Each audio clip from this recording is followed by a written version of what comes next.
Olá pessoal, tudo bem? Tudo em paz? Eu sou Maurício Cantão, o conservador patriota, falando aqui de Salvador, Bahia.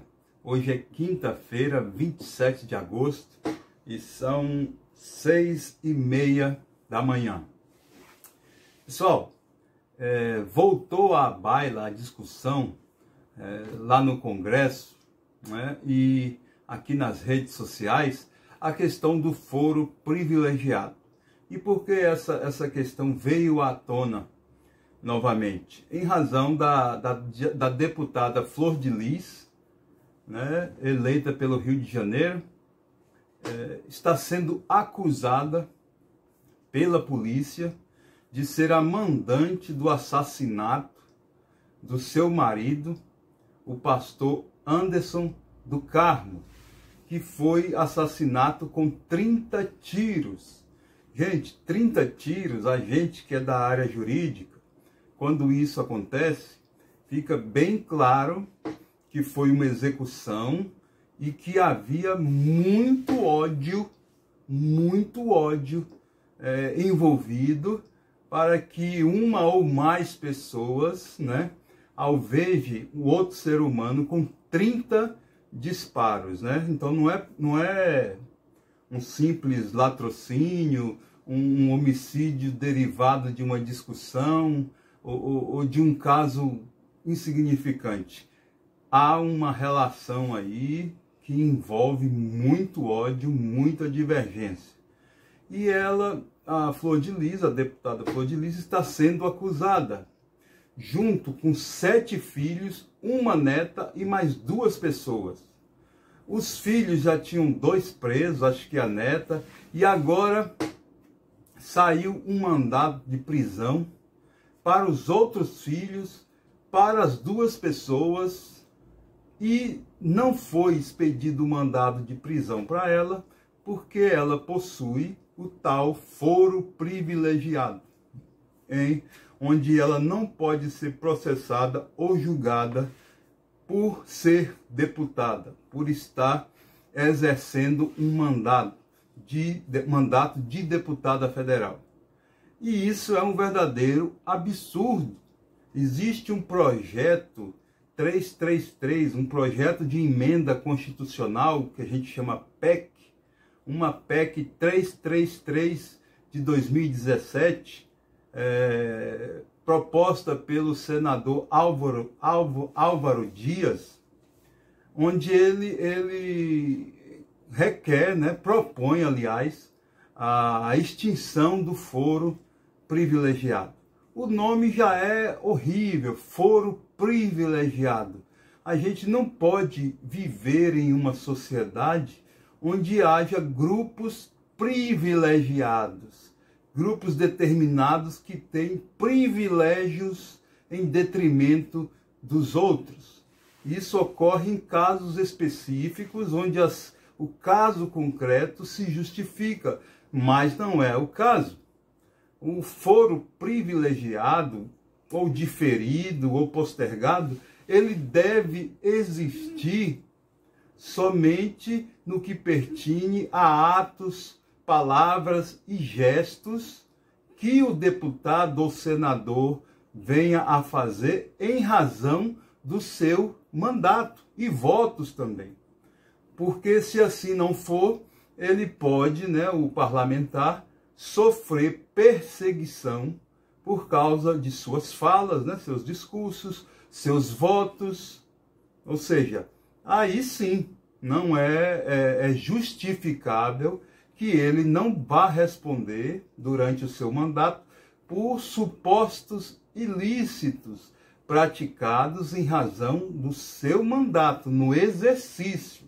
Por exemplo, ele denuncia um crime, vai lá na tribuna, denuncia um crime ou um ilícito que esteja ocorrendo no seu estado, ou em tal cidade, ou em qualquer lugar do Brasil, e cita nomes, é bastante contundente, mas que, posteriormente, ficou bem clara a inverdade, né, que tal denúncia, que tal fala do deputado ou do senador era falsa, era vazia, ou seja, não se concretizou.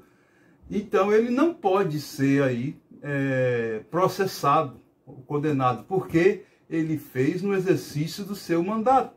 Porque se assim for, os deputados e senadores vão ficar com receio de agora fazerem denúncias relevantes, verdadeiras, de colocar o dedo na ferida de muitas questões, né? E de defender os interesses daqueles que os elegeram. Então, esse foro diferenciado deve existir para atos do seu mandato, que ele venha praticar, votos também. Porque se assim não fosse, se um deputado votou contra ou a favor de determinada matéria, ele poderia começar a ser perseguido, né, por grupos que teriam sido prejudicados pelo seu voto. E isso, né, seria incabível. Aí nós que votamos neles perderíamos a representatividade. Se bem que ainda é uma minoria que estão lá representando aqueles que votaram neles.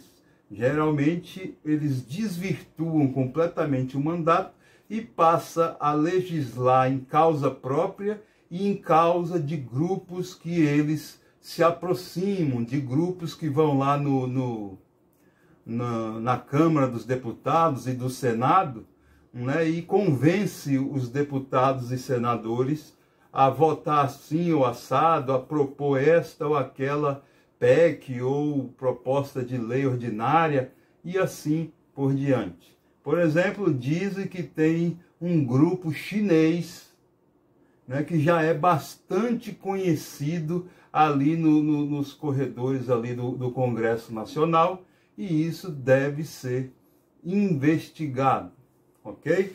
Por exemplo, os representantes das grandes empreiteiras, Odebrecht para cima, tinham entradinha franca em gabinetes, em gabinetes de senadores e deputados, tudo isso assim à luz do dia. E a gente não admite mais isso. O deputado foi eleito, ele permanece com a sua legitimidade enquanto ele defende os interesses daqueles que o elegeram. Caso contrário, ele perde a legitimidade. Assim como, por exemplo, o STF já perdeu completamente a sua legitimidade para a defesa da nossa Constituição, porque ele já praticou tanto absurdo, tantas monstruosidades, que o povo brasileiro hoje não sente que há uma Corte Suprema capaz de proteger a população contra abusos, contra agressões ao texto constitucional. Eu quero que coloque aqui alguém aí que esteja ouvindo esse vídeo, que acredita no STF, e explique por quê. Né? Eu acho difícil, né? Mas quem sabe alguém aí bastante habilidoso pode mostrar assim um lado positivo do STF, que eu não creio. Se me pedissem para fazer isso, eu iria me debruçar sobre o assunto dias e dias e dias, e diante das minhas limitações eu não conseguiria ser tão criativo. Mas é isso aí, né? Então, o foro privilegiado, eu não gosto desse nome, mas vamos botar o foro diferido para parlamentares só em questões diretamente relacionadas com o exercício do seu mandato. Para crimes comuns, contra a vida, contra o patrimônio, ele chegou lá e estava fazendo um churrasco, bebeu muito, atirou no vizinho, ele responde como qualquer outro cidadão. Deve responder, certo? E assim para os outros, qualquer outro tipo de crime, roubo, agressão, calúnia, difamação, não tem relação com o seu mandato, cidadão comum, como qualquer cidadão comum. Até a próxima, fique com Deus.